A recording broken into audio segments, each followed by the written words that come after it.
El murmullo de la seda fue el primer sonido que quebró la espesura del amanecer en Constantinopla. Un roce suave, casi imperceptible, que flotaba en el aire como un secreto. Tras ese eco delicado, llegaron las voces apagadas de los guardias eunucos al otro lado de la puerta, un zumbido constante que vibraba contra los muros y recordaba a todos que no había lugar para la intimidad ni para la inocencia. El aire de la pequeña cámara estaba saturado de olores, el incienso caro que impregnaba los tejidos, las notas dulzonas de los azahares que subían desde los jardines del palacio y el polvo invisible de una ciudad que nunca dormía. Para algunos, esos aromas eran símbolos de opulencia. Para la niña que despertaba en un lecho estrecho, eran solo el perfume sofocante de una jaula dorada. Ella era Teodora, apenas 6 años, hija de un cuidador de osos, encerrada en el complejo de la facción verde junto al hipódromo. Afuera, Constantinopla hervía de vida, mercaderes gritando sus precios, aurigas preparando caballos, pregoneros anunciando espectáculos. Dentro de aquella habitación, en cambio, reinaba un silencio que pesaba como plomo. Desde hacía 3 días, la sombra de la muerte habitaba la casa. Su padre, Acacio, un hombre fuerte que domaba bestias con solo una palabra y cuyas manos solían siempre a heno y cuero, había sucumbido a una fiebre implacable. En su ausencia, la opulencia fingida de mosaicos y cortinas era un recordatorio cruel de lo frágil que era su mundo.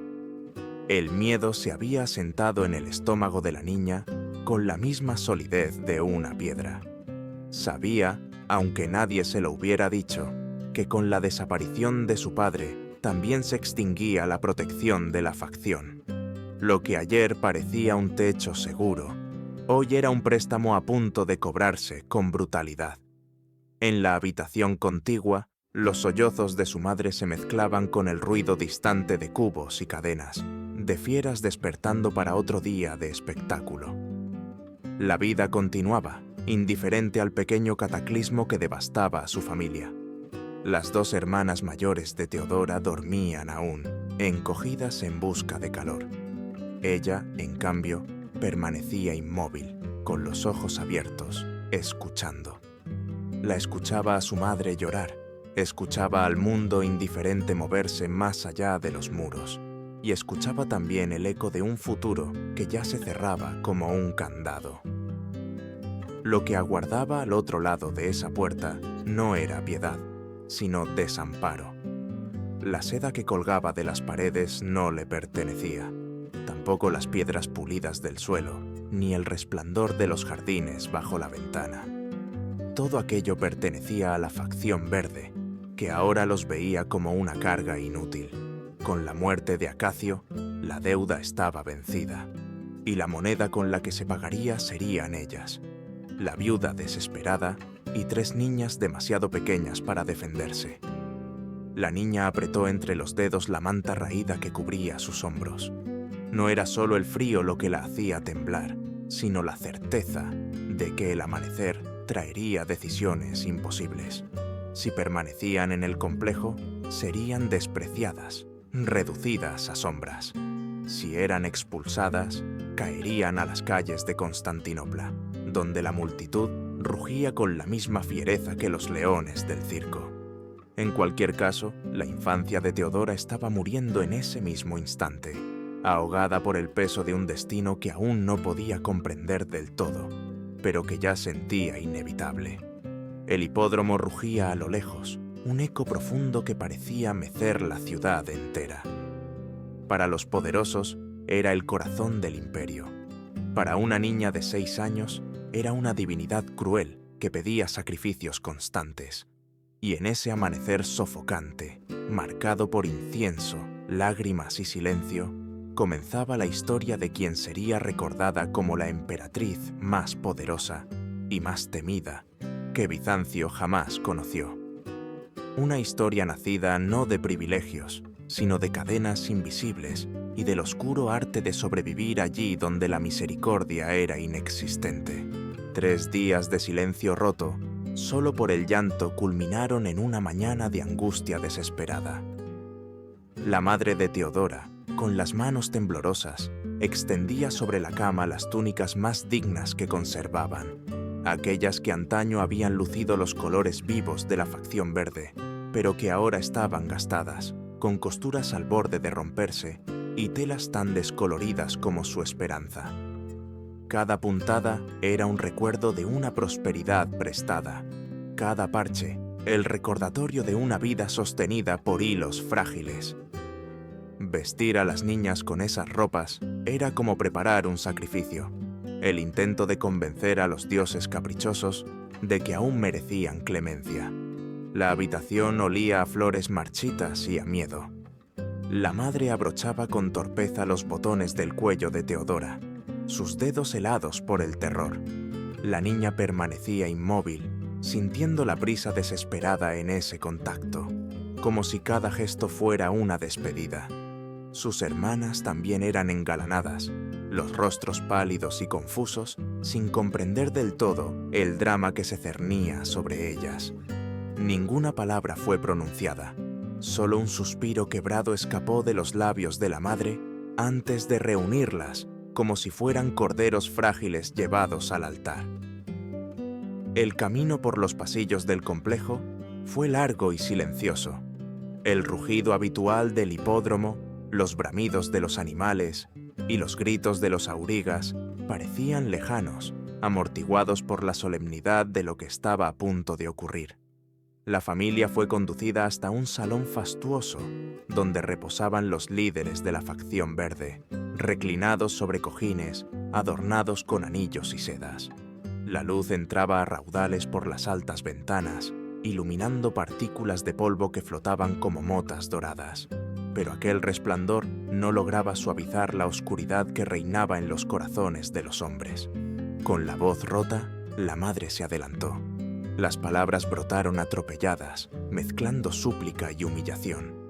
Recordó los años de servicio de su difunto esposo, sus manos firmes con las bestias, la gloria que había dado a los verdes. Suplicó no caridad, sino la posibilidad de que alguno de sus hijos heredara el puesto, que la familia pudiera seguir con un salario mínimo, lo justo para no ser arrojados a la miseria. Era el último intento de dignidad en medio de la desesperación. Los hombres la escuchaban sin oírla. Sus rostros permanecían impasibles, casi aburridos, como si las lágrimas de una viuda fueran un ruido inconveniente que interrumpía su comodidad. Uno jugueteaba con las uñas, otro agitaba el vino en su copa. La súplica terminó en un silencio sofocante. Entonces, con un gesto mínimo, apenas un movimiento de muñeca, uno de ellos la condenó. Fue un ademán ligero, pero con el peso de una sentencia de muerte. No había lugar para ellas. Un guardia avanzó, no para guiarlas, sino para empujarlas con brusquedad hacia la salida. Tras de sí no quedó compasión ni respeto, solo la risa sarcástica de los poderosos resonando en el pasillo. Aquel eco cruel las acompañó hasta la calle, donde la luz del sol golpeó con violencia, como si quisiera quemar la última ilusión de amparo. El polvo del camino se adhirió a sus túnicas ya desgastadas, sellando su caída de la gracia al abandono. La madre se quedó inmóvil, abatida, con los hombros hundidos bajo el peso de una derrota total. Pero la desesperación pronto dio paso a una resolución feroz. Apretando con fuerza la mano de Teodora y de sus hermanas, alzó la vista hacia la sede de la facción rival, los azules.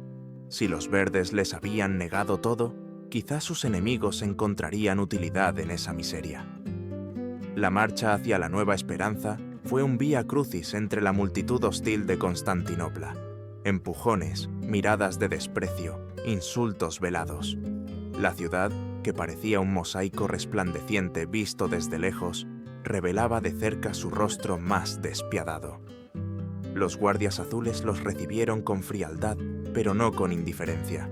Su mirada calculadora era distinta. No veían a una familia desamparada, sino a piezas en un tablero. Fueron conducidos a una sala sombría, sin la ostentación del Salón Verde.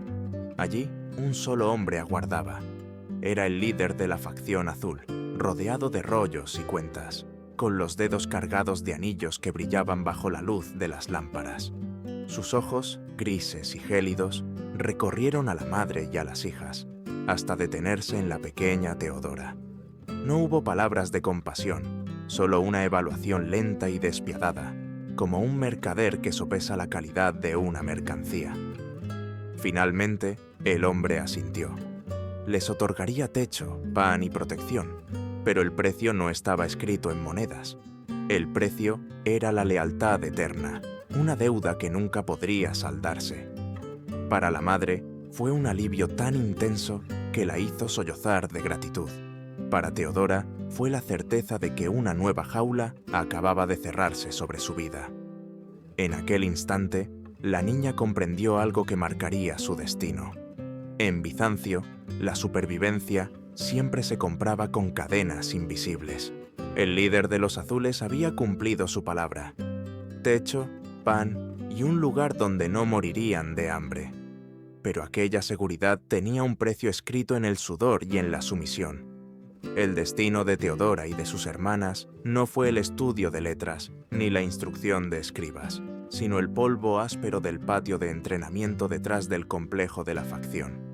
Allí no había aulas, sino gritos, no había libros, sino látigos de disciplina. El arte que debían dominar no era la retórica, sino la danza salvaje, los saltos imposibles y la voz proyectada hasta la última grada del hipódromo. El cuerpo de Teodora, aún frágil de niña, fue transformándose en instrumento. Día tras día, aprendía a sostener posturas agotadoras, a doblar la espalda como si no tuviera huesos, a dar giros que arrancaban exclamaciones de sorpresa, incluso a los maestros curtidos. Sus pies sangraban hasta volverse callos, sus músculos ardían bajo el peso de ensayos interminables. Pero la obediencia no era opción. Sobrevivir dependía de convertirse en espectáculo. El hipódromo era su nueva deidad. Rugía como un dios inestable, un día generoso, otro día cruel. La multitud que llenaba las gradas se convertía en juez absoluto. Si una acrobacia deslumbraba, las ovaciones podían elevar a una muchacha hasta las nubes de la fama. Pero si fallaba un gesto, el mismo público arrojaba fruta podrida con desprecio despiadado. La vida entera se reducía a esa oscilación brutal entre gloria efímera y humillación implacable. Teodora aprendió a leer las emociones del gentío como un marinero lee el mar, adivinando cuándo un gesto sutil podía arrancar risas y cuándo una lágrima calculada podía provocar un murmullo de compasión. No solo bailaba o actuaba, estudiaba, observaba a los senadores, a los magistrados, a los oficiales que se mezclaban entre la multitud. Los imitaba en secreto. El paso altivo de uno, la sonrisa untuosa de otro, el ademán solemne de un tercero. Eran ejercicios que parecían juegos, pero en realidad eran lecciones de anatomía del poder. Teodora comprendió pronto que la adulación podía ser tan efectiva como una espada, y que una mirada calculada en el momento justo podía abrir puertas invisibles. Con apenas 10 años ya dominaba la arena como si fuera un escenario natural. Su voz, entrenada para atravesar el bullicio del estadio, podía seducir o estremecer según la ocasión. Descubrió que la emoción era moneda y que ella, si sabía gastarla bien, podía alimentar a su familia con lágrimas o carcajadas. Era un aprendizaje brutal, pero también un taller donde se templaba el acero de su espíritu. Sin embargo, tras los aplausos, aguardaba otra verdad más amarga. Cada flor lanzada a sus pies, cada clamor de admiración, se mezclaba con las miradas lascivas de hombres poderosos que no veían a un artista, sino a un objeto pasajero. Tras la función, entre bastidores, los susurros eran invitaciones disfrazadas, ofertas disfrazadas de favores. Allí donde el público gritaba su nombre, los señores del poder se apropiaban de su persona como si fuera parte del espectáculo. La frontera entre actriz y esclava era tan delgada como el velo que cubría sus hombros. Fue entonces cuando apareció Ilus, un gobernador provincial del norte de África. No era un noble indolente, sino un hombre con rango real, endurecido por el ejercicio del poder más que por el ocio. No lanzó monedas al escenario ni la abordó entre la multitud. Esperó el momento adecuado, la buscó en privado y le ofreció algo distinto. No una noche fugaz, sino una salida. Le propuso dejar atrás Constantinopla, el hipódromo, la humillación constante, y partir con él a Pentápolis como su compañera reconocida. Para Teodora, aquella oferta era un respiro inesperado, un portón abierto en la muralla de su destino. No era amor, lo sabía. Ilus no hablaba de pasiones románticas, sino de legitimidad, de un lugar a su lado en tierras lejanas. Pero para la joven, marcada por la rutina de sudor, risas forzadas y cadenas invisibles, aquel futuro significaba una esperanza nueva. La posibilidad de dejar de ser espectáculo para convertirse en mujer con nombre y rango. Con apenas 16 años, se embarcó en un viaje que parecía un indulto. Mientras el barco la alejaba de la ciudad que la había visto humillada y aplaudida, el viento marino golpeaba su rostro como un bautismo. Atrás quedaba el rugido inconstante del hipódromo. Adelante, un horizonte que prometía libertad. Por primera vez, Teodora permitió que la esperanza latiera en su pecho como una llama viva. No sabía todavía que esa promesa, como tantas en Bizancio, sería tan brillante como efímera. El viaje hacia África comenzó con la ilusión de un amanecer nuevo. Teodora, aún adolescente, contemplaba el horizonte desde la borda del barco mercante que los conducía a Pentápolis. El mar, con su vastedad indómita, parecía borrar las heridas del pasado. El viento salado azotaba su rostro, y por un instante creyó que las cadenas invisibles de Constantinopla se habían deshecho en las olas. Ilus, el gobernador, la trataba con deferencia. Caminaban juntos por las cubiertas, compartían cenas en camarotes iluminados por lámparas de aceite, y por primera vez ella probaba lo que significaba ser considerada algo más que un objeto. En la provincia africana, el recibimiento fue solemne. Teodora recorrió patios soleados y salas abiertas al cielo estrellado, vestida con ropas dignas, servida por esclavos silenciosos. Sus días estaban llenos de una calma desconocida, y por un breve tiempo creyó haber dejado atrás el polvo del hipódromo. Caminaba por los mercados entre perfumes y especias, y la gente la miraba con respeto. En su interior, una voz comenzaba a susurrar que quizá estaba renaciendo, que había escapado al destino impuesto por facciones y multitudes. Pero el espejismo duró poco. Los gobernadores, lo sabía demasiado bien, eran piezas reemplazables en el tablero del imperio. La orden de regreso llegó como un trueno seco. Ilus debía abandonar su cargo y retornar a Constantinopla. El hombre que había sido refugio y promesa se convirtió en pragmatismo frío. Sus pertenencias fueron embaladas, sus sirvientes reorganizados, y en ese inventario cruel, Teodora no fue incluida. Todo lo que había recibido, joyas, vestidos, protección, se reveló prestado, nunca suyo. La dejó en el puerto de Alejandría con la misma indiferencia con la que se descarta una copa vacía. Allí quedó, sola, bajo el sol abrasador de Egipto, rodeada de un bullicio extraño en lenguas que apenas comprendía. El hambre comenzó a morderle las entrañas con más crudeza que cualquier desprecio del público. Los saberes que había cultivado en la arena, la sonrisa medida, la lágrima perfecta, la danza que embrujaba, eran ahora su única moneda. En calles llenas de comerciantes, sacerdotes y mendigos, ella se convirtió en un fantasma errante. Buscaba pan en puestos que cerraban al anochecer. Aprendía qué callejones ofrecían sombra y qué templos daban caridad. Cada día era un duelo contra la invisibilidad. En esa deriva llegó hasta una pequeña capilla oculta en un rincón de la ciudad. Era un refugio de monofisitas, cristianos perseguidos que proclamaban la única naturaleza divina de Cristo, en tensión constante con la ortodoxia oficial. Teodora no entró buscando fe, sino pan y agua. Pero dentro encontró algo más que alimento. El aire fresco del templo contrastaba con la calle ardiente, y las palabras del patriarca resonaban como música extraña. Hablaba de un Cristo que había sufrido, que había sido despreciado y abandonado, un Dios que no reinaba desde el oro, sino desde el dolor. Aquellas frases se clavaron en su espíritu como espinas dulces.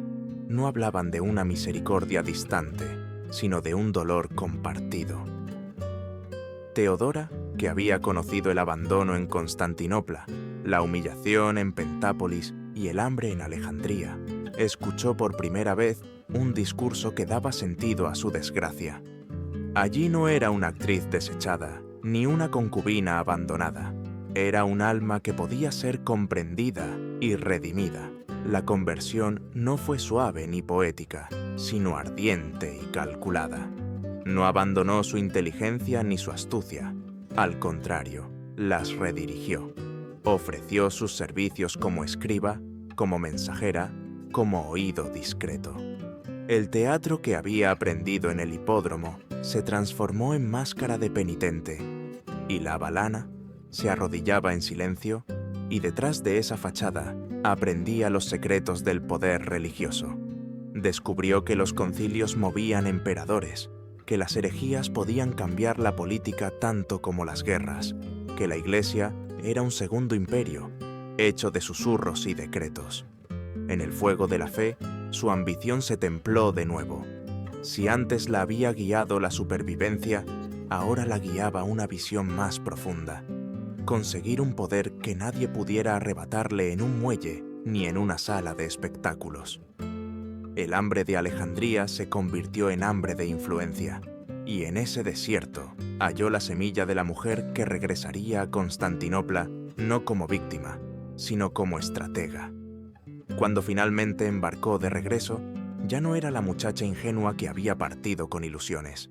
El mar volvía a batir su rostro, pero esta vez no le ofrecía libertad, sino desafío. Había absorbido la lección más dura, que para sobrevivir había que transformarse una y otra vez, sin romperse. La joven que descendió en los muelles del Cuerno de Oro no era ya la actriz ni la amante abandonada, sino una mujer forjada por la traición, por la fe y por la convicción de que su destino estaba en lo más alto del imperio. El imperio aún no lo sabía, pero Teodora ya no sería nunca más un simple espectador de su historia.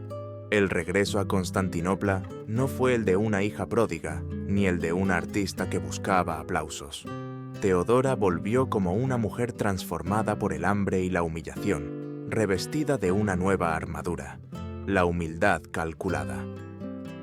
Con las pocas monedas que había reunido en Alejandría, alquiló una casa pequeña y desnuda, en una colina desde donde se divisaban las cúpulas resplandecientes del palacio imperial.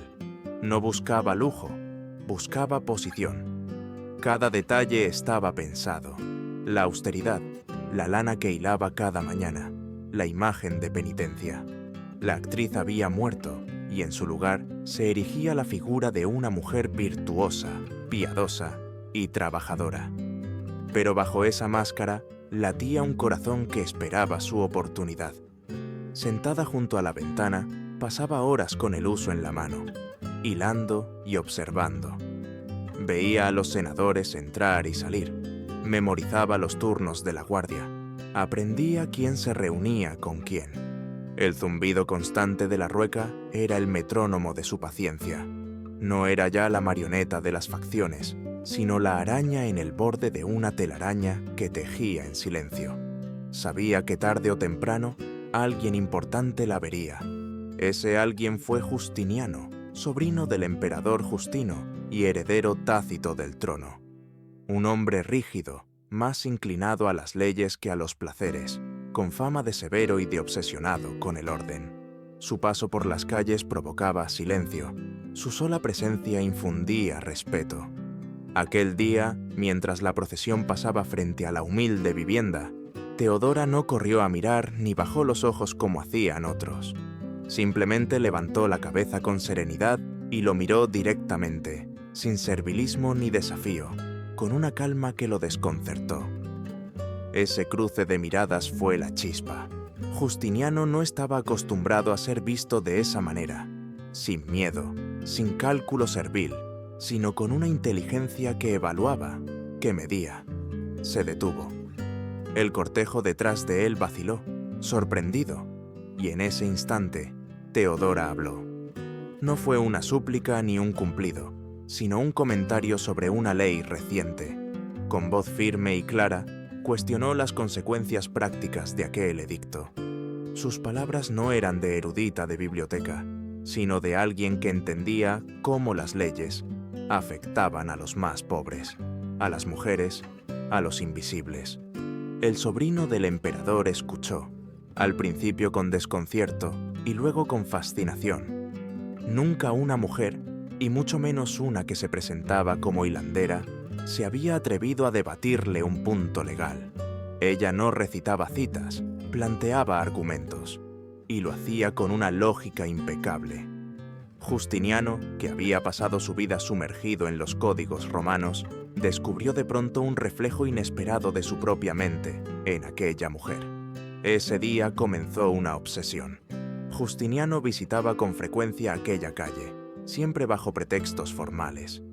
Buscaba a Teodora como quien busca un libro secreto, un espejo donde su intelecto hallaba respuesta. Ella, con astucia, no se ofrecía con prisa. Cada conversación era medida, cada opinión era un anzuelo. Sabía que lo estaba conquistando no con belleza, sino con lo único que él verdaderamente veneraba, la inteligencia. Pero había un obstáculo insalvable. El derecho romano prohibía a cualquier hombre de rango senatorial casarse con una actriz o una prostituta. Esa ley, vigente desde tiempos de Augusto, era el muro que separaba a Justiniano de la mujer que había encendido en él una pasión distinta a todas. Para los aristócratas, esa prohibición era un escudo que preservaba la pureza de su clase. Para Justiniano, era una afrenta absurda, un impedimento que debía caer. El sobrino del emperador, acostumbrado a diseccionar leyes como un cirujano, desplegó toda su capacidad. Convenció a escribas y juristas de que aquella norma era una contradicción dentro del mismo cuerpo legal romano. Argumentó que la grandeza del imperio radicaba en la voluntad del emperador y que, si el soberano podía decidir sobre guerras y tratados, también podía reformar las uniones permitidas. No presentó la cuestión como capricho personal, sino como necesidad política, un gesto de clemencia y modernización. La presión llegó hasta las cámaras imperiales. El emperador Justino, anciano y cada vez más dependiente de su sobrino, acabó cediendo. En el año 525, la ley fue revocada. El pueblo escuchó incrédulo el anuncio. Por decreto imperial se anulaba la prohibición y se abría la posibilidad de que una mujer con pasado de actriz pudiera convertirse en esposa legítima de un senador. El edicto fue bautizado en susurros como la ley de Teodora. Para ella, aquello no era solo una licencia matrimonial, era la prueba de que había transformado su vida en piedra angular de la historia. Lo que antes eran cadenas, ahora se convertía en escalones hacia el trono. Justiniano no solo había caído rendido a su ingenio, había puesto al imperio entero de rodillas para borrar la mancha de su pasado. En ese instante, Teodora comprendió que su ambición había encontrado la herramienta perfecta, un hombre dispuesto a moldear las leyes del mundo para que ella pudiera reinar a su lado. La ceremonia en la gran iglesia de los santos apóstoles estaba envuelta en un aire tan denso de incienso y cánticos que resultaba casi irrespirable. Bajo las bóvedas resplandecientes de mosaicos, entre columnas de mármol y luces de cirios, Teodora aguardaba el momento en que su destino quedaría sellado. A su lado, Justiniano mantenía la compostura solemne de un heredero imperial. Pero ella sentía como un fuego secreto bajo la piel, las miradas de los senadores y aristócratas que la atravesaban con odio. Para ellos seguía siendo la hija del cuidador de osos, la actriz del hipódromo, la mujer que había osado irrumpir en un mundo reservado a linajes antiguos. Cuando el patriarca levantó la corona enjollada y la depositó sobre su cabeza, Teodora no se encogió bajo el peso. Al contrario, alzó el mentón, dejó que la diadema apretara sus sienes como un recordatorio de que cada joya allí incrustada era una batalla ganada. El murmullo de desprecio de los poderosos fue ahogado por los cánticos de la liturgia, y en ese instante quedó proclamada Augusta, emperatriz del Imperio Romano de Oriente. Ella, la muchacha que había mendigado pan, ahora compartía el trono del mundo. Sin embargo, el imperio pronto pondría a prueba la fortaleza de esa corona. En enero del año 532 estallaron los disturbios de Nica. Lo que comenzó como la protesta de unos pocos descontentos, con una ejecución mal llevada, se transformó en un incendio que devoró Constantinopla. Las facciones verdes y azules, eternos rivales en las carreras del hipódromo, olvidaron por un momento su enemistad y se unieron en un odio común, la furia contra Justiniano y, sobre todo, contra la emperatriz que consideraban indigna. El rugido de la multitud atravesaba las murallas del palacio como un martillo. Afuera, las llamas devoraban avenidas, los templos ardían, las piedras eran arrancadas de las calzadas para convertirse en proyectiles. Constantinopla temblaba como si el suelo mismo quisiera expulsar a sus soberanos. Los gritos no pedían ya reformas ni clemencia, exigían la cabeza del emperador y la caída de Teodora. Dentro del palacio, el caos era absoluto. Los consejeros y generales suplicaban a Justiniano que huyera, que abordara los barcos reales y escapara hacia un exilio seguro. Era, decían, la única manera de salvar la vida. El emperador, abrumado, dudaba.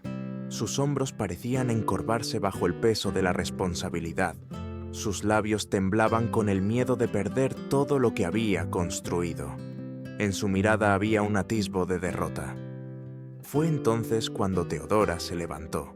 La actriz de antaño, la penitente de Alejandría, la estratega que había tejido su red en silencio, se erguía ahora con una calma gélida. Su voz, firme y clara, cortó el aire cargado como una espada. Habló del púrpura imperial no como una prenda de lujo, sino como un sudario. «El púrpura es el mejor sudario», dijo con una serenidad escalofriante. «Huir», explicó, «sería vivir como mendigos en cortes extranjeras, convertidos en sombras sin honor. Morir en el trono, en cambio, era alcanzar la eternidad». Las palabras, pronunciadas con esa certeza absoluta que brota del abismo, calaron en todos. El silencio se hizo en la sala. Incluso los generales endurecidos quedaron atrapados por aquella lógica implacable. Justiniano la miró, y en sus ojos se encendió de nuevo la chispa del mando. No había lugar para la huida. Había que luchar. La orden fue rápida, brutal, definitiva. Los ejércitos imperiales, dirigidos por Belisario y Mundo, cerraron las salidas del hipódromo donde la multitud celebraba su rebelión. Los rebeldes, que momentos antes gritaban por un nuevo emperador, quedaron atrapados como presas en una jaula de piedra. Lo que siguió no fue batalla, sino masacre. Las espadas romanas descendieron una y otra vez, segando vidas con la eficacia despiadada de una máquina de guerra. El polvo del hipódromo, escenario de la infancia de Teodora, se mezcló con la sangre de 30.000 hombres y mujeres. Al amanecer, el imperio estaba cubierto por un silencio atroz. La rebelión había sido sofocada con la contundencia del terror. El trono, que había temblado al borde del abismo, se había consolidado sobre una montaña de cadáveres. Y la figura que emergía de aquel baño de sangre no era solo la de Justiniano, sino la de Teodora, la emperatriz que había infundido el coraje decisivo. Desde ese día, nadie volvió a subestimarla. Ya no era la actriz, ni la concubina. ni la muchacha pobre. Era la mujer que había mirado a los ojos al imperio y lo había obligado a obedecer su voluntad. El silencio que siguió a la masacre del hipódromo no fue paz, sino miedo. Constantinopla, aún impregnada del olor de humo y sangre, comprendió que la pareja imperial no sería derrocada. Justiniano gobernaba con la fuerza de la ley, pero Teodora gobernaba con algo más profundo: la memoria de su propio dolor, convertida en arma. Ella nunca olvidó lo que había sufrido de niña: el hambre, la humillación, el abandono. Y esa memoria se transformó en la raíz de las reformas que marcarían su legado. Ordenó leyes que rescataban a mujeres obligadas a prostituirse, arrancándolas de las garras de proxenetas y ofreciéndoles refugios seguros. Creó instituciones donde las madres podían conservar la custodia de sus hijos, un derecho que antes les era negado. Promovió la existencia de conventos y talleres en los que jóvenes desamparadas podían trabajar hilando lana, construyendo no solo sustento, sino también dignidad. Cada decreto era una reparación personal, una respuesta a las injusticias que ella y su madre habían vivido. No era misericordia blanda, sino una justicia áspera, nacida de la experiencia de quien había sentido en carne propia el filo del desprecio. Su palabra no era ornamento en los consejos imperiales, era orden. Los cronistas lo admitían con recelo. Teodora no era consorte, era corregente. Allí donde Justiniano imponía leyes con su jurista rigor, Teodora añadía la mirada de los desposeídos, la dureza de quien nunca quiso volver a ser víctima. Su legado más visible se alzó sobre los cimientos humeantes del imperio. Tras los disturbios, la iglesia de Santa Sofía había quedado reducida a cenizas. Teodora impulsó su reconstrucción con una visión grandiosa, un templo cuya cúpula pareciera colgar del cielo mismo. Bajo la dirección de los arquitectos Antemio e Isidoro, y con el oro de los tesoros imperiales, se levantó una obra que desafiaba las leyes de la arquitectura.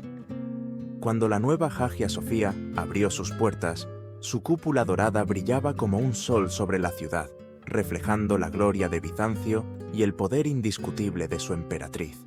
Era más que una iglesia, era un manifiesto, una declaración de que, aunque las llamas pudieran arrasar la capital, ella y su imperio siempre se alzarían de nuevo, más fuertes, más deslumbrantes. Durante 2 décadas, Teodora permaneció como figura central del poder. Los embajadores extranjeros temían su consejo, tanto como el de Justiniano, y su nombre era pronunciado en los mercados y tabernas con una mezcla de respeto y temor. Había pasado de ser espectáculo en el hipódromo a convertirse en símbolo de poder implacable. Y sin embargo, en los últimos años de su vida, otra batalla comenzó a librarse en silencio. Los médicos la llamaban un mal silencioso, una enfermedad que avanzaba con sigilo.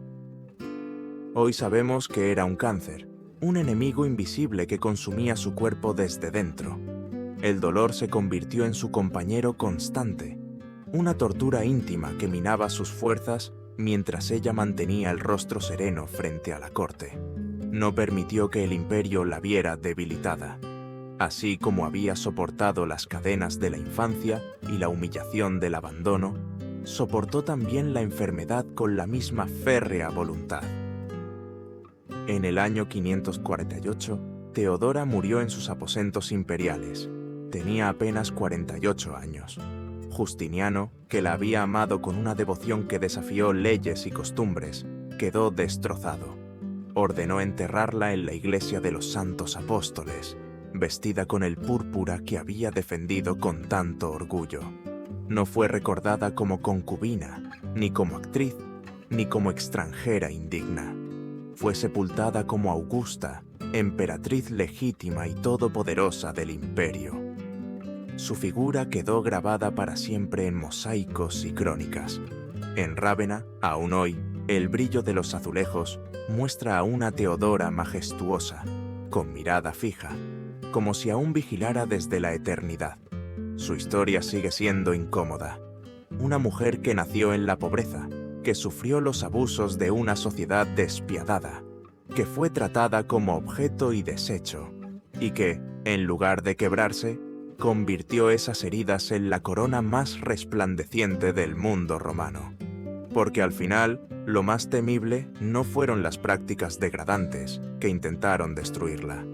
Lo más temible fue que esa mujer, contra toda expectativa, descubrió el poder que guardaba dentro de sí y lo usó para rehacer un imperio. Esa fue la verdadera victoria de Teodora, demostrar que incluso desde las profundidades de la humillación podía nacer una reina destinada a cambiar el curso de la historia.